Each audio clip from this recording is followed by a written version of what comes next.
In the cold spring of 1922, the isolated farmstead of Hinterstoisser stood alone between the forests of Bavaria.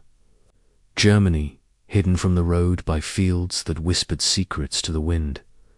The Hinterstoisser family had lived there for generations, their name tied to the soil and the dark woods beyond. But the land carried something older than blood and deeper than roots. Strange things began weeks before the tragedy, footprints appearing in the fresh snow leading from the forest to the farmhouse door, but none returning. Andreas Hinterstoisser found them at dawn, his breath turning to mist as he followed the tracks with growing dread, only to find the attic door slightly open when he returned inside. He told no one at first, fearing ridicule from the neighboring villagers, yet the silence inside the house felt heavier each night, as though the walls themselves were listening. The maid quit suddenly, claiming the house was haunted, swearing she heard footsteps in the attic and soft weeping in the cellar after midnight. Her replacement, young Maria, arrived unaware of the rumors, carrying her suitcase through a threshold that seemed to swallow light. Tools began disappearing from the shed, only to reappear in strange places, and the keys to the house vanished. 4 days before being found resting neatly on the kitchen table. At night, Andreas heard movement above his bedroom, slow, deliberate pacing that matched no member of the household. His daughter Victoria claimed she felt watched while milking the cows, as if unseen eyes studied her from the tree line one evening. The family gathered at supper when a dull thud echoed from the attic, followed by dragging sounds across wooden beams. Andreas grabbed his lantern and climbed the narrow stairs, his heart pounding louder than his boots against the wood.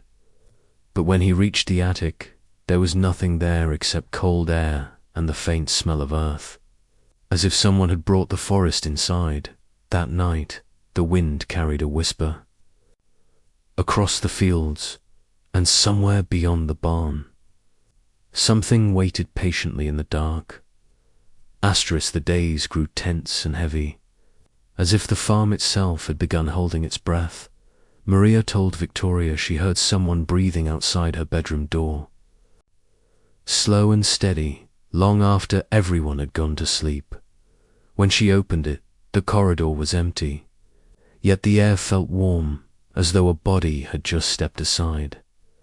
Andreas searched the barn one morning after discovering fresh straw laid carefully.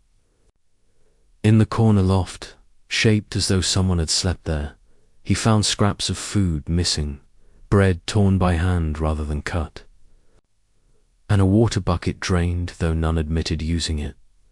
Fear spread quietly through the family, but pride kept them from seeking help.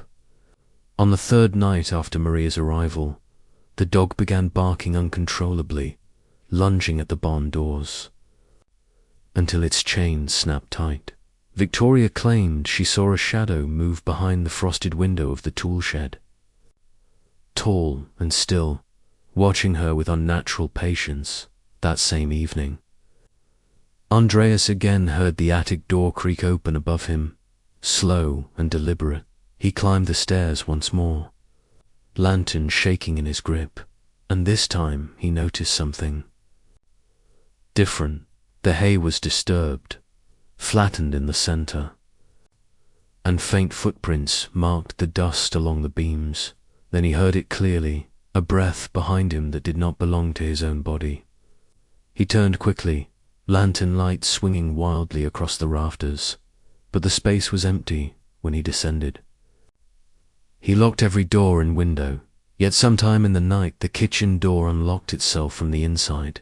By morning, fresh footprints circled the house again, overlapping the old ones, as though the visitor had never truly left. And in the forest beyond the fields, something ancient stirred with growing hunger. It happened on a cold evening when the sky hung low and grey above the farm. One by one, members of the Hinterstoisser family were lured to the barn by a sound. None could later explain. Perhaps it was a cry for help, or the call of an animal in distress, or simply the voice of something mimicking human sorrow. Andreas went first, lantern raised, his silhouette swallowed by the barn door's darkness. Moments later, Victoria followed, concern outweighing fear. Then the others drifted out into the night, each stepping into the same suffocating blackness inside. The barn, the air smelled of hay and iron, thick and metallic. The attacker waited in silence. Hidden between shadows and beams, what followed was swift and merciless. A series of dull impacts swallowed by the wooden walls. No screams carried across the fields. Only the restless shifting of cattle disturbed by violence. Hours later, the farmhouse stood eerily calm, its windows dark and lifeless. Yet smoke continued rising from the chimney the next morning. Neighbors grew suspicious when the family failed to appear at church.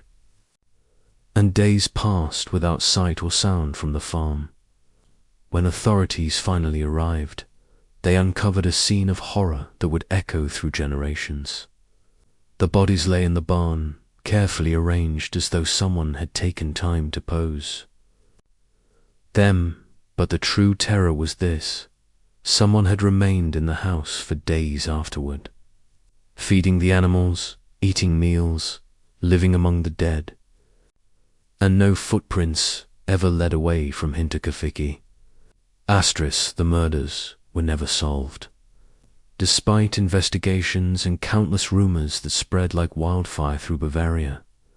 Some believed a vengeful lover committed the crime, others whispered of a drifter hiding in the woods, yet none could explain how the killer vanished without a trace.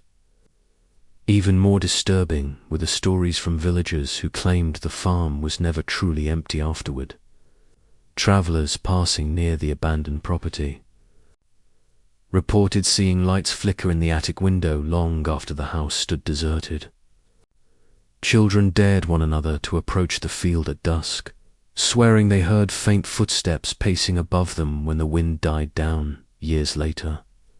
The farmhouse was demolished, as if tearing it down might silence whatever lingered there. But land remembers what walls try to forget. Farmers who worked nearby complained of tools disappearing and reappearing in strange places. Footprints were occasionally found in fresh snow, leading from the forest to the spot where the house once stood, but never returning. Some say the Hinterstoisser family was not the victim of a simple murderer, but of something that chose them, watched them, learned their routines, and stepped quietly into their lives. A presence that did not need to leave because it had always been there, waiting between the trees and the beams of the attic on winter nights. When the wind crosses the Bavarian fields and frost clings to the soil, locals still avoid the land once called Hinterstoisser, for they believe the curse was never broken, only fed, and somewhere in the darkness beyond the fields, unseen eyes still watch, patient as ever, waiting for footsteps to return.